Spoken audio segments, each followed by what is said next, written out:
जय हिंद दोस्तों। एक बार फिर से स्वागत है आपका टारगेट आईएएस के प्लेटफॉर्म पर, जहां की हम लोग अभी डिस्कस कर रहे हैं बीपीएससी में पूछे गए हिस्ट्री के पीवाईक्यू। ठीक है, परंतु इसके पहले बीपीएससी का आज एक ऑफिशियल नोटिफिकेशन आया है 70वीं बीपीएससी का रिजल्ट को लेकर के, जिसमें लगभग 5400 अभ्यर्थियों ने साक्षात्कार एवं उसके बाद जो मेडिकल हुआ था, आप लोगों को पता है कुछ दिव्यांगजनों का जो मेडिकल था वो पूरा नहीं हो पाया था, पर अभी वो पूरा हो गया। रिपोर्ट सारे बीपीएससी के पास पहुंच चुके हैं और उनका कहना है कि अंतिम परिणाम शीघ्र अतिशीघ्र घोषित करने हेतु प्रतिबद्ध हैं वो लोग, और आवश्यक परिणाम प्रक्रियाओं को पूर्ण करते हुए यह परिणाम माह के तृतीय सप्ताह तक संभावित है। ठीक है, ये भी कंफर्मेशन नहीं है, बट तृतीय सप्ताह मतलब कि नॉर्मली जोड़ा जाता है, अगर अब इफ यू कैलकुलेट बाई 7 तो 14 to 21 ऐसा कुछ, बट एक्सपेक्टेड है कि 10 से लेकर के 16 तक इसके बीच में कभी भी आ जाएगा। अभी का न्यूज यही है, बाकी इस पर बहुत ज़्यादा टाइम देने का जरूरत नहीं है। आप भी अपना पढ़ाई कंटिन्यू कीजिए। 72nd बीपीएससी है वो आ रहा है और उसमें भी 100 एसडीएम के सीट्स हैं, एसडीसी की जो सीट्स हैं वो हैं। ठीक, तो ईस्ट इंडिया कंपनी और जो बंगाल के नवाब थे उससे रिलेटेड जितने भी पीवाईक्यू आए थे लास्ट 35 ईयर्स में, उन सबको हम लोग कवर कर लेंगे। और जैसा कि मैंने बताया था कि बीपीएससी अपने पीवाईक्यूज को डिट्टो पूछ लेता है, इवन वो ऑप्शंस को भी चेंज नहीं करते हैं। ठीक, तो जो फर्स्ट क्वेश्चन है, बक्सर की लड़ाई के बाद किस संधि पर हस्ताक्षर किए गए थे? बक्सर की लड़ाई जो थी 1764 में हुई थी अक्टूबर में। इसको चौसा का युद्ध भी बोलते हैं। और इसके बाद किसकी संधि हुई थी? मान लिया आपको नहीं भी पता है तो जो ये बसीन की संधि हुई थी और सलबाई की संधि हुई थी, ये आप लोगों को पता हुआ था कि जो एंग्लो मराठा वार हुआ था उसमें हुई थी। जो सुगौली की संधि है ये रिलेटेड है इंडो नेपाल से। तो इसके बाद एक इलाहाबाद की संधि बच जाती है और वही अपना आंसर है। ठीक, जो बक्सर का वॉर हुआ था उसमें अवध के नवाब शुजाउद्दौला, ठीक है, मीर कासिम जो कि मीर जाफर के बाद गद्दी पर बैठे थे वो यहाँ पर आए थे। ठीक, मीर कासिम और मुगल सम्राट शाह आलम द्वितीय, ठीक है, ये तीनों लोग का कंबाइंड फोर्स, और एक साइड में अंग्रेज थे वो लोग लड़े थे बक्सर में आकर के, और यहाँ पर अंग्रेज विजयी हो गए थे। उसके बाद इलाहाबाद की प्रथम संधि हुई थी, द्वितीय संधि वो देखेंगे बाद में, और मुगल सम्राट शाह आलम मतलब कि लॉर्ड क्लाइव और शाह आलम के बीच में ये इलाहाबाद की संधि हुई थी। ठीक, नेक्स्ट क्वेश्चन, इलाहाबाद की संधि के बाद रॉबर्ट क्लाइव ने मुर्शिदाबाद का उप दीवान किसे बनाया था? तो इलाहाबाद की जो संधि हुई थी उसमें जो बंगाल का एरिया था उसमें दो एरिया, मुर्शिदाबाद का एरिया और बिहार का एरिया, इसमें उप दीवान की नियुक्ति कर दी गई थी। और जो मुर्शिदाबाद एरिया था उसमें मोहम्मद रजा खान बने थे और बिहार में शिताब राय बने थे। ठीक, इलाहाबाद की जो दूसरी संधि हुई थी अगस्त 1765 में, भगोड़े सम्राट जो भी वो लिखा हुआ है इसमें, फॉरगेट अबाउट दैट। इसमें आप देखिएगा कि बिहार के लिए शिताब राय की नियुक्ति हुई थी और मुर्शिदाबाद या फिर बंगाल के लिए मोहम्मद रजा खान की नियुक्ति हुई थी। ठीक, सम्राट शाह आलम द्वितीय ने ईस्ट इंडिया कंपनी को बंगाल, बिहार तथा उड़ीसा की दीवानी प्रदान की। देखिए ऊपर में मैं दिखा रहा था यहाँ पर कि ये 12 अगस्त, ये इंपॉर्टेंट है। बीपीएससी डेट्स के साथ पता नहीं इनको क्या लगाव है डेट्स को लेकर के, एग्जैक्ट डेट पूछते हैं। तो 12 अगस्त 1765 ऐसा कुछ याद कर लीजिए कि 15 अगस्त के 3 दिन पहले इलाहाबाद की प्रथम संधि हुई थी, और जो द्वितीय संधि हुई थी वो 16 अगस्त को हुई थी। ठीक है, ये देखिए ऑप्शंस देखिए, 12 अगस्त, 18 अगस्त, 21 अगस्त और 29 अगस्त, मतलब सारे अगस्त में ही है। तो आपको पता होना चाहिए कि एग्जैक्टली वो डेट कौन सा था। ठीक, तो इसका आंसर है 12 अगस्त। इस दिन दीवानी बंगाल, बिहार और उड़ीसा की दीवानी प्रदान कर दी गई थी। बंगाल में द्विशासन प्रणाली किसके द्वारा लागू की गई थी? देखिएगा ये लागू करने की बात की गई थी, तो आपको पता है कि रॉबर्ट क्लाइव के द्वारा कर दिया गया था 1765 में, मतलब कि उसी युद्ध के बाद, बक्सर के युद्ध के बाद। ठीक है, और जो 1772 है उसमें कोर्ट ऑफ डायरेक्टर ने इसको समाप्त करने का ऑर्डर वो कर दिया था, इशू कर दिया था, और वारेन हेस्टिंग्स ने इनको वो कर दिया था, इसको एक्टिवेट किया था, मतलब कि इनेक्ट किया था इसको। मतलब अगर पूछा जाए कि लागू किसने किया था तो वारेन हेस्टिंग्स ने किया था। अंग्रेजों ने भारत पर लंबे समय तक राज्य कैसे किया? तो देखिए कांग्रेस की उदारवादी नीति कारण ऐसा कुछ हो नहीं सकता, भारतीय नेताओं की गिरफ्तारी कारण ऐसा भी नहीं है, बांटो और राज करो, मतलब कि जो बोलते हैं ना डिवाइड एंड रूल, फूट डालो, वो वाला। तो उससे उन्होंने लगभग लगभग 200 वर्षों तक भारत पर राज किया था। ठीक, कुछ जो रीजनल डायनेस्टीज हैं उससे रिलेटेड, स्पेशली मैसूर और पंजाब से रिलेटेड जो क्वेश्चन है पीवाईक्यूज, उसको हम लोग देख लेते हैं। जो 1857 है ना, उसमें आप लोग एक, वैसे तो मैं हमारे टेलीग्राम पर हम दे देंगे कि बिहार में कौन कौन से एरिया में कौन कौन से लीडर ने पार्टिसिपेट किया था। ठीक है, तो एक बार आप लोग बनाने का प्रयास कीजिएगा, अदरवाइज हम लोग दे देंगे कि बिहार के कौन से पार्ट से किस लीडर ने नेतृत्व किया था 1857 में। जैसे कि आपको पता है कि 1857 में यहाँ से जो आरा या जो दानापुर एरिया है, और in fact to be very exact जो जगदीशपुर का एरिया है, यहाँ से वीर कुंवर सिंह जी ने लीड किया था। टीपू सुल्तान की राजधानी कहाँ थी, ये हमें पता है कि श्रीरंगपट्टनम में थी। ठीक, और यहीं पर जो फ्रांसीसी थे उन्होंने जैकोबिन क्लब की स्थापना की थी। ये पूछ रहा है कि जो मंगलुरु की संधि हुई थी किस साल में हुई थी। ठीक है, तो मंगलुरु की जो संधि हुई थी उससे जो सेकेंड एंग्लो मैसूर वार हुआ था वो एंड हुआ था और 1784 में हुआ था। अंग्रेजों ने श्रीरंगपट्टनम की संधि किसके साथ की थी, तो श्रीरंगपट्टनम अपना जो थर्ड जो एंग्लो मैसूर वार हुआ था उसके बाद हुआ था 1792 में। ठीक, और जो फोर्थ था, फोर्थ में मैसूर का वो खत्म हो जाएगा। 4 वार्स हुए थे एंग्लो मैसूर वार्स, तो फोर्थ लास्ट वार रहेगा। ठीक, और इसी में जो थर्ड जो संधि हुई थी थर्ड वार के बाद श्रीरंगपट्टनम की संधि, उसमें ऐसा हुआ था कि जब तक टीपू सुल्तान लगभग 3 करोड़ रुपए देंगे नहीं, तब तक उनके दोनों पुत्रों को अंग्रेजों ने अपने कब्जे में रख लिया था।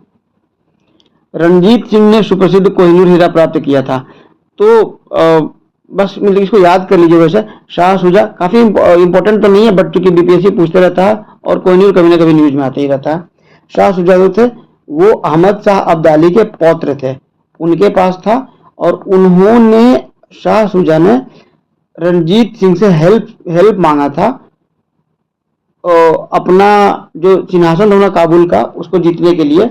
उसके एवज में उन्होंने कोहिनूर गिफ्ट किया था रणजीत सिंह को। तो रणजीत सिंह ने कोई इनसे जीता नहीं था, वो एक गिफ्टेड था। पंजाब भूमि हस्तांतरण अधिनियम कब पारित किया गया था, तो ये जो बात है ये 1900 का बात है, ये सी रहेगा। ठीक है, जिसमें कृषकों की भूमि को गैर कृषकों के जो फार्मर्स थे अब लैंड उन्हीं के पास रहेगा, मतलब उनको थोड़ा सा वो कर दिया था, रेस्ट्रिक्टेड कर दिया गया था, तो ट्रांसफर डिफिकल्ट हो गया था। पंजाब हिंदू सभा की स्थापना किस वर्ष हुई थी, तो 1909 में, 1909 में पंजाब हिंदू सभा की स्थापना हुई थी। 1909 में एक और इवेंट हुआ था, आप लोग बताइएगा। ठीक है, थोड़ा मैं बता देता हूँ। एक MNM, चलिए मैं बता देता हूँ, जो मॉरलम इंटो इवेंट है उससे, अब आप बताइएगा क्या था वो। ठीक है, अब जो गवर्नर से रिलेटेड जो क्वेश्चन है उसको हम लोग कर लेते हैं। तो भारत के प्रथम गवर्नर जनरल कौन थे, आपको पता है कि वारेन हेस्टिंग्स 1974 में भारत का प्रथम, एक्चुअली जो 1773 का जो एक्ट आया था उससे बने थे, और वारेन हेस्टिंग्स पहले थे। ऊपर हमने देखा था कि जो अपना जो ड्यूअल रूल था उसको इन्होंने ही एंड कर दिया था। भारत में ब्रिटिश ब्रिटिश साम्राज्य का संस्थापक कौन था, मतलब कि ब्रिटिश साम्राज्य का संस्थापक किसको मानते हैं।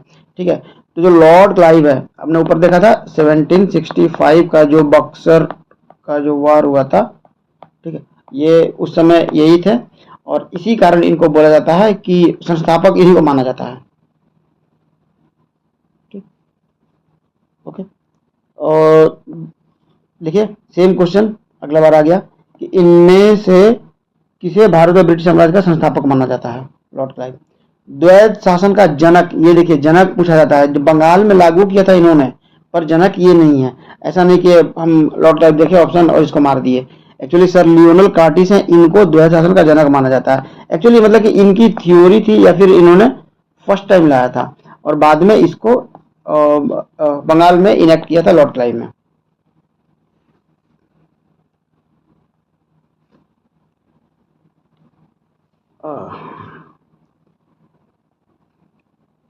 ठीक है, निम्नलिखित में किसने बंगाल में द्वैध शासन प्रणाली को समाप्त किया था? हमने ऊपर देख लिया था कि 1771 में कोर्ट ऑफ डायरेक्ट ने द्वैध शासन को समाप्त करने का निर्णय लिया था, लेकिन लॉर्ड हेस्टिंग्स जो वारेन हेस्टिंग्स थे उन्होंने एक्चुअली में उसको एंड किया था। तो इसका आंसर ये हो जाएगा। डायरेक्शन यहाँ से आया था कोर्ट ऑफ डायरेक्टर से, ठीक है, बट इनेक्टमेंट इनके द्वारा किया गया था, ठीक है। ठगों का उन्मूलन, ये देखिए बार बार रिपीटेड क्वेश्चन है, आप देखिएगा कितनी बार रिपीट हुआ, किसके नेतृत्व में हुआ था? जो ठगों का उन्मूलन हुआ था ना, तो उस समय जो लॉर्ड विलियम बेंटिक थे, ये उस समय गवर्नर थे, बट इन्होंने एक व्यक्ति थे स्लीमैन, ठीक है, उनको ये अधिकार दिया था कि आपको ठगी को एंड करना है।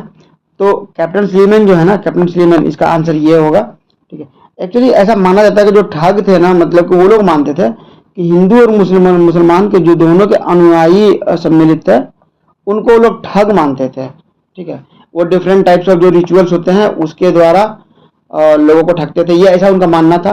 परंतु एक्चुअली ये उनका दहन करने का एक प्रयास था। इसी के लिए लॉर्ड विलियम बेंटिक ने कैप्टन विलियम हेनरी स्लीमैन को नियुक्त किया था और उन्होंने ठगी को अंत किया था। खैर ये इसके कुछ पॉजिटिव इम्पैक्ट्स भी आए थे। तो अंग्रेजों द्वारा कुछ जो अच्छे कार्य किए गए थे उसमें एक कार्य यह भी है। देखिए नेक्स्ट क्वेश्चन, भारत में ठगी उन्मूलन का श्रेय किसे प्राप्त है? एकदम रिपीटेड क्वेश्चन, ठीक। ये देखिए 2018 में पूछा गया था, और ये देखिए 2018 और 19 64 बीपीएससी 65 बीपीएससी, मतलब इतने रिपीटेशन है ना। तो इसका कहाँ गया ये स्लीमैन, ठीक है, ओके। भारत में प्रथम रेलवे लाइन किस ब्रिटिश गवर्नर के समय बिछाई गई थी? आपको पता है लॉर्ड डलहौजी के टाइम में मुंबई से लेकर थाने तक लगभग 34 किलोमीटर का एक ये स्ट्रेच था जो कि बनाया गया था। अभी मुंबई और थाने लगभग एक में मिल चुके हैं, ठीक है। और ये देखिए पूर्वी भारत की पहली यात्री ट्रेन 15 अगस्त को हावड़ा से हुगली में चलाई गई थी, ये ध्यान रखिएगा। पूर्वी भारत और की जो 15 अगस्त का ये डेट है ना, देख रहे हैं कितना इंपॉर्टेंट है, पहले भी इंपॉर्टेंट था। निम्नलिखित में कौन से समाज सुधारक विलियम बेंटिक ने प्रारंभ किए थे? सती प्रथा का उन्मूलन, ठीक है, दास प्रथा का उन्मूलन इन्होंने किया था। एक्चुअली दास प्रथा का जो उन्मूलन था इन्होंने एक्ट ला दिया था और वो 1743 में वो इनेक्टेड होगा, ठीक है, 1843 में उसका इनेक्टमेंट होगा। धर्म परिवर्तन कारण अयोध्या का प्रधान घटाना, नहीं ऐसा कुछ नहीं किया था। ठगों के संगठित, ये देखिए रिपीटेड क्वेश्चन है, ये होगा ये होगा ये होगा, तो इसका आंसर हो जाएगा 1, 2 और 4, ये हो जाएगा सी, ओके।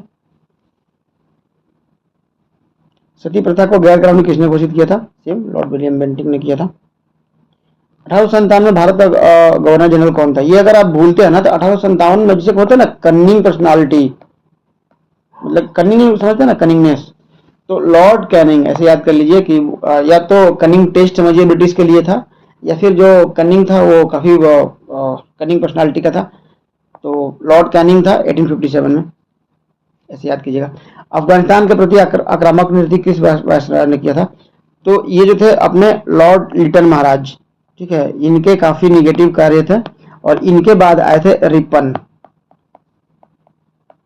तो रिपन जिसे रिबन बोलते हैं ना, रिबन, रिबन अच्छा होता है, तो ये अच्छे, इनको अच्छा माना जाता है और इनको बहुत बुरा माना जाता है लिटन को। रिपन के टाइम में जो एल्बर्ट बिल आएगा, ठीक है, या फिर और भी अच्छे अच्छे काम किए थे, वो आगे हम लोग देखेंगे। लॉर्ड लिटन निम्नलिखित में से किससे संबंधित नहीं है? देखिएगा, स्ट्रेची कमीशन, शस्त्र अधिनियम, वर्नाकुलर प्रेस एक्ट और इल्बर्ट बिल। इल्बर्ट बिल था ये रिपन के टाइम में आया था, ठीक है। वर्नाकुलर प्रेस एक्ट, इसमें जो लोकल प्रेस थे उसको एक तरह से बैन कर दिया गया था। शस्त्र में आपके पास जो हम लोग आर्म्स एंड एम्यूनिशन रख सकते थे उस पर रिस्ट्रिक्शन लगा दिए गए थे। और स्ट्रेची कमीशन, ये आपका जो फेमाइन था उन्हीं के टाइम में आया था, तो इसी से रिलेटेड था, ठीक। तो इसका आंसर ये हो जाएगा। ये देखिए ये तीनों का तीनों नेगेटिव चीजें था जो कि लिटन का टाइम में था। किस वायसराय ने भारत में औपनिवेशिक आर्थिक संरचना का विकेंद्रीकरण, ये देखिए डिसेंट्रलाइजेशन की बात कर रही है, और लॉर्ड मायो जो है इनको माना जाता है। आप लोग देखिएगा 1872 में पहली बार जनगणना भी हुआ था, अभी जनगणना होने वाला 2026 में, इनफैक्ट चल रहा है वो 26 से 27 तक चलेगा। तो 1872 में वो भी इन्हीं के टाइम में स्टार्ट हुआ था, और लॉर्ड मेयो को इनको अपने टाइम में अंडमान निकोबार में गोली मार दिया गया था, ठीक। किसने सिंध पर विजित कर उसका अधिकरण, जो देखिए सिंध का एनेक्सेशन किया गया था, और इसका आंसर हो जाएगा आपका सी, जो नेपियर महाराज थे, लॉर्ड एलन बोरो, इनके टाइम में। मैंने ऊपर बोल रहा था ना कि ये जो स्लेवरी वाला है, स्लेवरी वाला का इनेक्टमेंट इनके टाइम पर हुआ था, और इन्होंने चार्ल्स नेपियर के द्वारा, मतलब कि इनके टाइम में ही 1843 में वहाँ का जो मतलब कि लोकल गवर्नर थे, उन्होंने सिंध को एनेक्स कर लिया था और ब्रिटिश में मिला लिया था। ये देखिए 67 का है, काफ़ी रिसेंट है। भारतीय इतिहास के औपनिवेशिक काल में देखिए सूची 1 और सूची 2 को मिलाना है, ठीक है। देखिए मैकडोनल्ड, निम्नलिखित डलहौजी और चैम्सफोर्ड, ठीक है। अब आगे देखते हैं।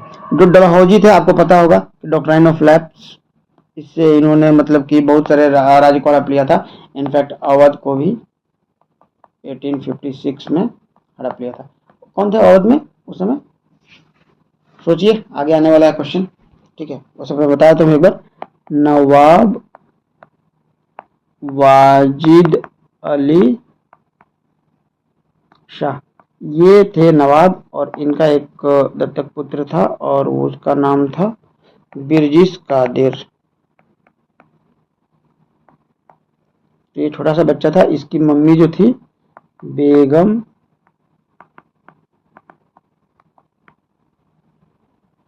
हजरत महल। तो मेन लीड इन्होंने किया था लखनऊ में, 1857 का जो टाइम हुआ था, लखनऊ का लीड इन्होंने किया था, ठीक। तो डलहौजी का इनका रिलेशन इससे है, डॉक्ट्रिन ऑफ लैप्स से। जो मैकडोनल्ड थे, हमको पता है उनका जो कम्युनल जो रैम्स मैकडोनल्ड थे, उनका ये कम्युनल अवार्ड से रिलेशन है। तो इन दोनों से आपका आंसर आ जाएगा, ए का टू, ठीक है, और सी का वन। देखिए यही है आंसर, एक ही बार में सीधा आंसर आ गया। निम्नलिखित में किस राज्य को लॉर्ड रोज में हड़प के लिए शामिल नहीं किया गया था? तो आप जब ट्रिक्स याद कीजिएगा ना, तो नागपुर, संबलपुर, सतारा इनको किया गया था। जयपुर को हड़प नीति के तहत नहीं किया गया था। ये देखिए ऊपर हम लोग बात कर रहे थे, अवध के जो थे नवाब वाजिद अली शाह, ठीक। संबलपुर, सतारा, नागपुर इन सबको किया गया था, लेकिन जयपुर को कभी नहीं किया गया था। सुरक्षा प्रकोष्ठ, इसको रिंग ऑफ फेंस पॉलिसी भी बोलते हैं। इसमें क्या होता था कि जैसे कि मान लिया आपका साम्राज्य यहाँ है, तो यहाँ पर आप फ्रेंडली जो स्टेट्स हैं उनसे फ्रेंडली रिलेशन रखिए, कि अगर इधर कोई एनिमी है तो वो आप पर डायरेक्ट अटैक नहीं करेगा, बीच में आपके पास एक फेंस रहेगा, ठीक है। तो सुरक्षा प्रकोष्ठ, रिंग ऑफ फेंस की जो पॉलिसी है, ये इसको अपनाया था वारेन हेस्टिंग्स ने, ठीक है। और उसमें मतलब वेलेजली का भी रिलेशन इनसे आता है। एक्चुअली अगर आप लोग कौटिल्य के अर्थशास्त्र जो पढ़ते हैं ना, तो सप्ताह उसमें भी आता है कि ये इंडिया मतलब कि यहाँ पर अगर कंट्री हो गया, तो यहाँ पर वैसे तो ये वो होते हैं उनके अनुसार नेबर्स होते हैं जो एनिमी होते हैं, बट उनके पास जो होते हैं उसके बाद जो होते हैं वो होते हैं जो न्यूट्रल स्टेट्स होते हैं, उनसे उन्होंने अच्छा रिलेशन की बात की थी। ये कुछ उससे मिलता जुलता वो है कॉन्सेप्ट है, मतलब बफर स्टेट क्रिएट हो जाता है बीच में, कि डायरेक्ट आपका एनिमी से कन्फ्रंटेशन नहीं होता है। लॉर्ड वेलेस्ली की सहायता को स्वीकार करने वाला पहला मराठा सरकार था, ठीक है। ये पेशवा बाजीराव द्वितीय जो थे, इन्होंने 1801 में 1802 में स्वीकार किया था इन्होंने। लॉर्ड मेयो 1870 के संपर्क के बाद में, ये देखिए आपने जो मेयो जी थे, जो डिसेंट्रलाइजेशन और सेंसस, ये दो चीज के लिए इनको जाना जाता है। तो केंद्रीय और प्रांतीय पहला कदम था, ठीक है। दूसरा है प्रांतीय सरकार कुछ सेवा प्रशासन, इसने मौजूदा असमानता को सुधारने का प्रयास किया था, ठीक है। और इसने प्रांतों की वास्तविक आवश्यकता पर ध्यान केंद्रित किया था, ठीक है। तो अब देखिए ये सारे के सारे मतलब कि उन्होंने काम किए थे, तो इसका आंसर हो जाएगा 1, 2, 3 और 4 ए। निम्नलिखित में किस देशी रियासत को अंग्रेजों ने अपने क्षेत्र में नहीं मिलाया था? ठीक है, तो अगर आपको याद हो कि 1857 के बाद से अंग्रेज किसी भी कोई मिलाते नहीं थे, और 1857 में यहाँ पर गांधी जी इनके खिलाफ लड़ते लड़ते उनका मतलब कि देहावसान हो गया था, मर गई थी, वीरगति को प्राप्त हुई थी। तो इसका आंसर ये हो जाएगा। अगर आपको नहीं भी पता है इनके बारे में तो ये तो हमें पता ही है। वैसे हमने ऊपर भी देखा था कि सिंध का एनेक्सेशन हुआ था, सतारा का हुआ था, अवध का हुआ था, तो ये यही है जिसको कभी एनेक्शन नहीं किया गया था। ठीक है, लॉर्ड एलन ब्रो के टाइम में सिंध का किया गया था, डलहौजी जी अपना अवध को मिला लिए थे, और उसी के समय में सतारा का भी लिए थे डलहौजी के टाइम में। दिल्ली में उसके राजकीय प्रवेश के अवसर पर किस वायसराय पर एक बम फेंका गया था? ठीक है, तो एक जो 1911 की बात है, ठीक है, इसमें दो लोग इन्वॉल्व था, बताइएगा उनका नाम कौन कौन थे? ठीक है, जब यहाँ से शिफ्ट हो रहा था, जब अपना कलकत्ता से दिल्ली शिफ्ट हो रहा था, तो उसी टाइम में उन पर बम फेंका गया था, जो वायसराय थे उन पर बम फेंका गया था। लॉर्ड हार्डिंग द्वितीय थे, उनके ऊपर ये फेंका गया था बम। इसमें देखते हैं नाम दिया है कि नहीं आंसर में, नहीं देखिएगा आप लोग, ठीक है ना, ये है तो ये रास बिहारी बोस, ठीक है, इनको माना जाता है। और सचिंद्र सान्याल की एक बुक है, उससे ये इन्फ्लुएंस्ड है, ठीक है, और कहा जाता है कि उसी बुक के मतलब कि उसी बुक से इन्फ्लुएंस होकर के इन्होंने उस पर वो बम फेंका था। भारत के वायसराय गृह में किसके कार्यकाल में महान शहीद भगत सिंह, सुखदेव और राजगुरु, ये आपको पता ही है, जब गांधी जी और इरविन महाराज, नाम नहीं सुनना चाहते हैं इनका तो, ठीक, तो जो वैसा इरविन थे उनके टाइम की बात है ये। 26 से लेकर 31 तक रहे थे, लोगों को लगता है नॉर्मली कि 28 से 31 या 32 रहे होंगे, बट नहीं, ये 26 से लगभग 31, 5 साल का इनका टेन्योर था, और बड़ा ही घटिया टेन्योर था इनका। साइमन कमीशन इनके ही टाइम की बात है, जो आपका जो गोलमेज सम्मेलन या फिर जो राउंड टेबल कॉन्फ्रेंसेस हुए थे वो भी इन्हीं के टाइम में हुआ था, फिर सीडीएम भी हुआ इनके टाइम में, मतलब इतना घटिया कर रखा था इन्होंने। ठीक है, ये क्वेश्चन है इंपीरियल कैडेट कॉर्प्स की स्थापना, ठीक है, तो एक यूपीएससी में क्वेश्चन आया था 1902 या 03 में, एक मैयो कॉलेज की स्थापना हुई थी, और लगभग सेम टाइम में 1901 में इंपीरियल कैडेट कॉर्प्स की स्थापना की गई थी। उसमें जो राजकुमार या फिर जो सामंता के पुत्र थे उनको एक शैक्षणिक ट्रेनिंग देना था, ठीक है, और आपका जो मेयो कॉलेज था उसमें एक तरह के पॉलिटिकल एंड एडमिनिस्ट्रेटिव ट्रेनिंग देना था।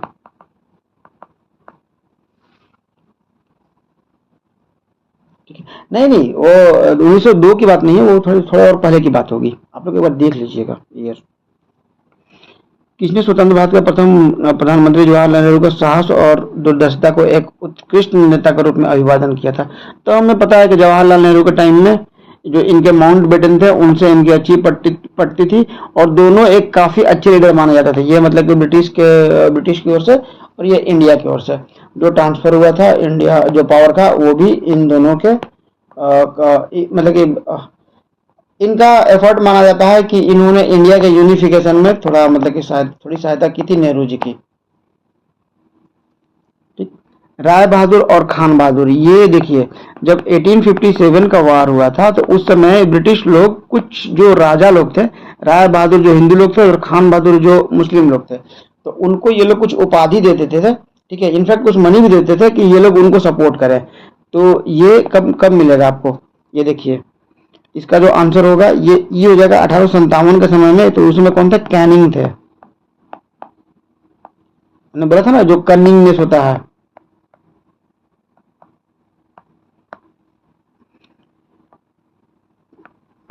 ठीक, खान बहादुर पारसियों को और मुस्लिमों को मिलता था, और हिंदुओं को राय बहादुर का मिलता था। ओके, प्रथम भारतीय जिन्होंने स्वाधीन भारत में गवर्नर जनरल का पदभार ग्रहण किया था, तो ये अपने सी राजगोपाली थे। एक राजगोपालाचारी फॉर्मूला भी आया था 1940s में, ठीक है, उसके डिटेल्स भी हम लोग अपने टेलीग्राम पर डाल देंगे, यहाँ पर ज़्यादा डिस्कशन कर नहीं सकते हैं। और जो लास्ट थे ये बताइएगा कि जो मतलब 1947 15 अगस्त 1947 के पहले, मतलब कि 14 को कौन थे स्वतंत्र भारत में? तो ये आ गए, बट उसके पहले कौन थे लास्ट वाले? स्वतंत्र भारत के पहले भारतीय गवर्नर, देखिए सेम क्वेश्चन रिपीटेशन, बीपीएससी बहुत रिपीट करता है। ठीक है, तो आज के लिए इतना ही, फिर मिलते हैं हम लोग अगले सेशन में। धन्यवाद। और अभी कल मतलब कि 7 जून को 9 PM पर टेलीग्राम पर, जिसका कि लिंक हमारे ग्रुप में दिया हुआ है, एक लाइव सेशन होने वाला है जिसमें कि आप अपने डाउट्स को क्लियर कर सकते हैं, या फिर नेक्स्ट 40 डेज में आपकी क्या स्ट्रेटजी रहना चाहिए